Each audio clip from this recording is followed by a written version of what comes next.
Hello everyone, আমার চ্যানেলে তোমাদের সকলকে স্বাগত। তো মেকআপে তোমরা যারা বিগিনার্স আছো, মানে একেবারে নতুন, অ্যাকচুয়ালি জানো না যে কিভাবে তোমরা মেকআপ করবে বা কোন প্রোডাক্টের পর কোন প্রোডাক্টটা ইউজ করবে মেকআপের ক্ষেত্রে, তো এই ধরনের প্রবলেমের মধ্যে যারা, আজকের ভিডিওটা স্পেশালি তাদেরই জন্য।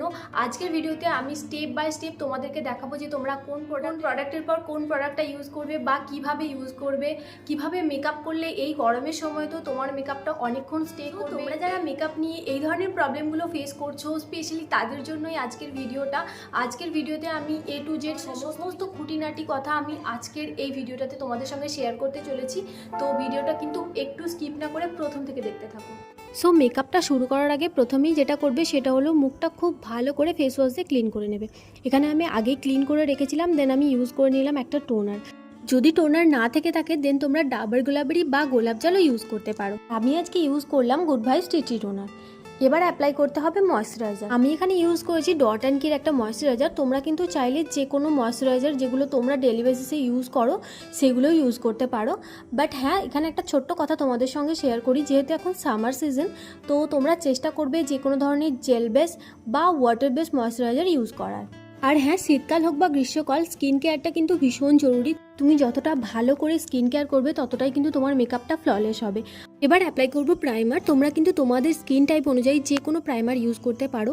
যেহেতু আমার অয়েলি স্কিন, আমি আজকে ইউজ করেছি এখানে নাইকা প্রেপার প্রাইমার। আর তোমরা যারা ড্রাই স্কিনের আছো তারা কিন্তু যে কোনো ধরনের ডিউই প্রাইমারগুলো ইউজ করতে পারো। আর তোমরা যারা আছো যে স্কিন টাইপ বুঝতে পারো না, তাদের ক্ষেত্রে আমি বলবো তোমরা কিন্তু নিশ্চিন্তে ল্যাকমি অ্যাবসলিউট ব্লার পারফেক্ট প্রাইমারটা ইউজ করতে পারো। এটা কিন্তু সমস্ত স্কিন টাইপের জন্যই পারফেক্ট।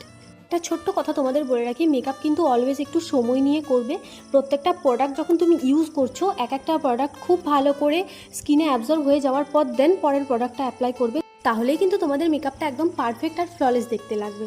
নেক্সট স্টেপে আমি ইউজ করব ফাউন্ডেশন। তোমরা তোমাদের স্কিন টাইপ অনুযায়ী অ্যাগেন যে কোনো ধরনের ফাউন্ডেশন ইউজ করতে পারো। আমি আজকে এখানে ইউজ করেছি Lakme fit me foundation in the shade 115 ivory.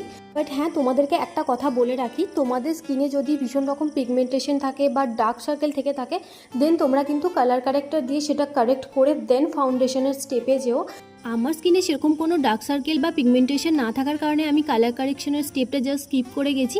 Foundation blend করার ক্ষেত্রে তোমরা ব্রাশ আর বিউটি ব্লেন্ডার দুটোর মধ্যে যে কোনো একটা ইউজ করতে পারো, বাট আমি প্রেফার করি বিউটি ব্লেন্ডার। তবে হ্যাঁ, তোমরা যদি বিউটি ব্লেন্ডার ইউজ করো তাহলে প্রথমেই বিউটি ব্লেন্ডারটা জলে ভিজিয়ে নেবে, তারপর পুরো এক্সেস ওয়াটারটা ব্লেন্ডার থেকে বের করে দেবে, দেন বিউটি ব্লেন্ডারটা ইউজ করবে। তাহলে দেখবে খুব সিমলেসলি তোমার ফাউন্ডেশনটা ব্লেন্ড হয়ে যাবে। তো এবার আমি আইব্রোটা একটুখানি সেট করে নেব। আর আজকে আমি ইউজ করেছি সুইস বিউটির একটা ব্রাউ পেন্সিল। তোমরা কিন্তু এই জায়গায় যে কোনো ধরনের আইব্রো প্যালেটও ইউজ করতে পারো, বাট যেহেতু তোমরা নতুন মেকআপটা শিখছো, তো আমি তোমাদেরকে সাজেস্ট করব যে তোমরা আইব্রো পেন্সিলটাই ইউজ করো। আর হ্যাঁ, আইব্রো পেন্সিল কখনোই ব্ল্যাক কালারে নেবে না, দেখতে ভীষণ আর্টিফিশিয়াল লাগে। তাই অলওয়েজই ডার্ক ব্রাউন শেডটা ইউজ করো, এতে কিন্তু তোমার আইব্রোটা দেখতে একেবারে ন্যাচারাল লাগবে।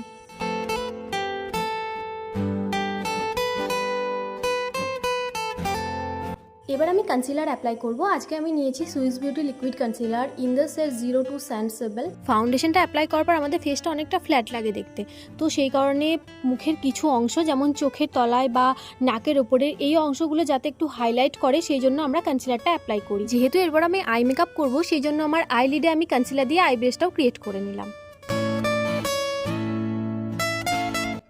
এবার অ্যাপ্লাই করবো একটা লুজ পাউডার কনসিলারটাকে সেট করে নেওয়ার জন্য। তোমরা কিন্তু কম্প্যাক্টও ইউজ করতে পারো, বাট অয়েলি স্কিনের জন্য এই সামার সিজনে আমি বলবো লুজ পাউডারটাই কিন্তু পারফেক্ট। আমাদের ফেসের যে জায়গাগুলোতে ক্রিজ পড়ে অ্যাকচুয়ালি, যেমন চোখের নিচে, নাকের দুপাশে, এই জায়গাগুলো কিন্তু অবশ্যই খুব ভালো করে পাউডার অ্যাপ্লাই করবে। এবার করব আই মেকআপ। আর আই মেকআপের জন্য আমি আজকে ইউজ করছি you can be pretty all সেটের এই আই প্যালেটটা। তোমরা কিন্তু তোমাদের পছন্দ মতো যে কোনো আই প্যালেট এখানে ইউজ করতে পারো। প্রথমেই আমি নিয়ে নিয়েছি একটা লাইট পিঙ্ক শেড, আর সেটা আমি অ্যাপ্লাই করছি আমার ট্রানজিশন এরিয়াতে, মানে ক্রিজ লাইনের একটু ওপরে। একটা ফ্ল্যাফি ব্লেন্ডিং ব্রাশের মধ্যে আমি কালারটা পিক করেছি, আর সেটা আমি অল্প অল্প করে আমার ট্রানজিশন এরিয়াতে অ্যাপ্লাই করছি।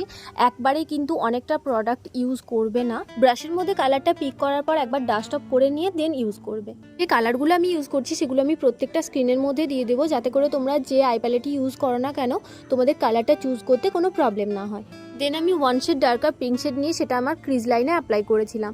তোমাদেরকে বলে রাখি, আমি যে ডার্ক পিঙ্ক শেডটা ইউজ করেছি সেটার রেকর্ডটা অ্যাকচুয়ালি আমি নিইনি, এডিটিং করার সময় আমি বুঝতে পারলাম। তবে হ্যাঁ, এই আই মেকআপের ভিডিওটা কিন্তু আমার শর্টসেও আপলোড করা আছে এবং সেখানে পুরোটা আছে, তোমরা চাইলে শর্টস থেকেও দেখে নিতে পারো। আর কালারগুলো তো আমি অবশ্যই স্ক্রিনে দিয়ে দিচ্ছি যাতে তোমাদের প্রবলেম না হয়। সো দেন আমি একটা গ্রিন শেড নিয়ে সেটাকে আমার ইনার কর্নার থেকে মিড লিড পর্যন্ত অ্যাপ্লাই করে নিয়েছিলাম। দেন একটা ক্লিন ব্রাশ নিয়ে আমি গ্রিন আর পিঙ্ক শেডটা খুব ভালো করে মার্জ করে দিচ্ছি যাতে ব্লেন্ডেড দেখতে লাগে আই লুকটা। ট্রানজিশন কালারটা আমি ব্রাশের সাহায্যে লোয়ার ল্যাশ লাইনেও অ্যাপ্লাই করে নিলাম। এবার হাতের সাহায্যে একটা মাস্টার্ড ইয়েলো কালার নিয়ে আমার ইনার কর্নারে সেটা আমি অ্যাপ্লাই করে নিলাম। আপার ল্যাশ লাইনে আর লোয়ার ওয়াটার লাইনে অ্যাপ্লাই করে নিলাম আমি কাজল। তোমরা এখানে তোমাদের পছন্দ অনুযায়ী যে কোনো ওয়াটারপ্রুফ কাজল ইউজ করতে পারো। আমি এখানে সুগারের কাজল ইউজ করেছি। একটা স্মল ফ্ল্যাট ব্রাশ নিয়ে আমি কাজলটা খুব ভালো করে স্মাজ করে নিই। ইনকেস যদি তোমাদের কাছে ব্রাশ না থাকে দেন তোমরা কিন্তু কিউটিউবের সাহায্যে ওই কাজটা করে নিতে পারো। কিউটিউব দিয়েও কিন্তু খুব ভালো ব্লেন্ড করা যায়। এবার ইউজ করতে হবে একটা ভালো ওয়াটারপ্রুফ মাস্কারা। তোমাদের কাছে যে মাস্কারাটাই অ্যাভেলেবেল আছে তোমরা সেটাই ইউজ করো। আমার কাছে এই মুহূর্তে ZM এর মাস্কারাটা ছিল, তো সেটাই আমি অ্যাপ্লাই করে নিচ্ছি।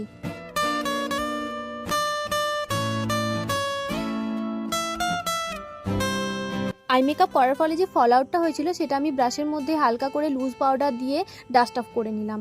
এই স্টেপটাও কিন্তু ভীষণভাবে জরুরি।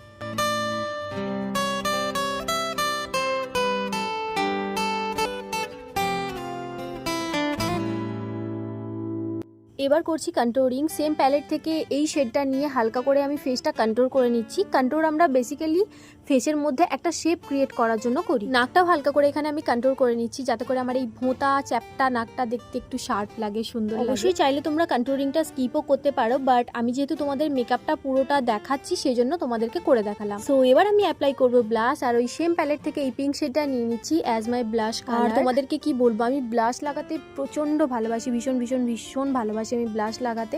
আমি এতক্ষণ ধরে যে মেকআপ করলাম, বাট এই হলো আমার ফেভারিট পার্ট। যখন চটজলদিতেও কোথাও যাই কিচ্ছু না করলেও ব্লাশ লাগাতে কিন্তু আমি ভুলি না। আমার অ্যাকচুয়ালি ব্লাশ ভীষণ ভালো লাগে। তোমরা জানো আমি নাকটাকে পর্যন্ত চাই না, নাকটাকেও একদম ব্লাশ লাগিয়ে লাল টুকটুকে করে ফেলি। আর দেখো এখানে ব্লাশ লাগানোর পর আমার গাল দুটো একবারে বারবি ডলের মতো পিঙ্ক পিঙ্ক হয়ে গেছে, তাই না? তো চলো, ব্লাশের তো অনেক গুণগান হলো, এবার হাইলাইটার অ্যাপ্লাই করা যাক। ওই সেম প্যালেট থেকে একটা শিমার শেড নিয়ে আমি আমার ফেসটা খুব ভালো করে হাইলাইট করে নিচ্ছি। যে যে জায়গাগুলো আমার হাইলাইট করার প্রয়োজন আছে, যেমন apple of cheeks, bridge of nose, inner corner, brow bone, এই সমস্ত জায়গাগুলো আমি খুব ভালো করে হাইলাইটার অ্যাপ্লাই করি। তোমাদের কাছে যে হাইলাইটার প্যালেটটা অ্যাভেলেবেল থাকবে সেটা দিয়ে হাইলাইট করতে পারো, অথবা দেখবে আইশ্যাডোর মধ্যেই কিন্তু কিছু কিছু শিমার শেড দেওয়া থাকে, তো সেই শেডগুলো দিয়েও কিন্তু তোমরা তোমাদের ফেস হাইলাইট করে নিতে পারো। এবার আমি অ্যাপ্লাই করব লিপস্টিক, সেই কারণে আমি প্রথমে লিপটা খুব ভালো করে ড্র করে নিচ্ছি। যে আইব্রো পেন্সিলটা দিয়ে আমি আইব্রোটা ড্র করেছিলাম সেম ডার্ক ব্রাউন শেডটা দিয়ে আমি লিপটাকেও ড্র করে। অলওয়েজ চেষ্টা করবে লিপটা লাইন করে নেওয়ার পরে লিপস্টিক অ্যাপ্লাই করা, তাহলে কিন্তু লুকটা অনেকটা এনহ্যান্স। তোমাদের কাছে যে লিপ লাইনারটা থাকবে সেটা দিয়ে লিপ লাইন করে নিতে পারো, অথবা আমি যেরকম করলাম আইব্রো পেন্সিল দিয়েও কিন্তু তোমরা তোমাদের লিপটা লাইন করে নিতে পারো। এবার আমি অ্যাপ্লাই করে নিচ্ছি লিপস্টিক। এখানে আমি ইউজ করেছি Nykaa matte to last liquid lipstick in the shade 17 gold. তোমাদের কাছে যে লিপস্টিকটা আছে বা যে শেডটা তোমরা পছন্দ করো সেই শেডের লিপস্টিক তোমরা এখানে অ্যাপ্লাই করো। তো এখানেই আমার মেকআপটা মোটামুটিভাবে কমপ্লিট হলো। এবার ইউজ করতে হবে একটা setting spray. Setting spray use করলে তবেই তোমাদের মেকআপটা সেট হবে এবং মেকআপটা হবে লং লাস্টিং। তো আমি এখানে Swiss beauty setting spray use করেছি, তোমরা কিন্তু তোমাদের পছন্দ মতো যে কোনো সেটিং স্প্রে এখানে ইউজ করতে পারো। এই হলো আজকের ফাইনাল লুক। প্লিজ আমাকে জানিও আজকের লুকটা তোমাদের কেমন লেগেছে এবং আজকের ভিডিওটা তোমাদের জন্য কতটা হেল্পফুল হলো সেটাও আমাকে কমেন্ট করে জানাতে ভুলো না। আরও নতুন নতুন মেকআপ ভিডিও নিয়ে খুব তাড়াতাড়ি তোমাদের সঙ্গে দেখা হবে, তো চ্যানেলটা অবশ্যই সাবস্ক্রাইব করে রেখো। আর এই ভিডিওটা যদি ভালো লাগে তাহলে অবশ্যই একটা লাইক করে দিও। খুব তাড়াতাড়ি দেখা হচ্ছে পরের ভিডিওতে তোমাদের সঙ্গে। Till then tata.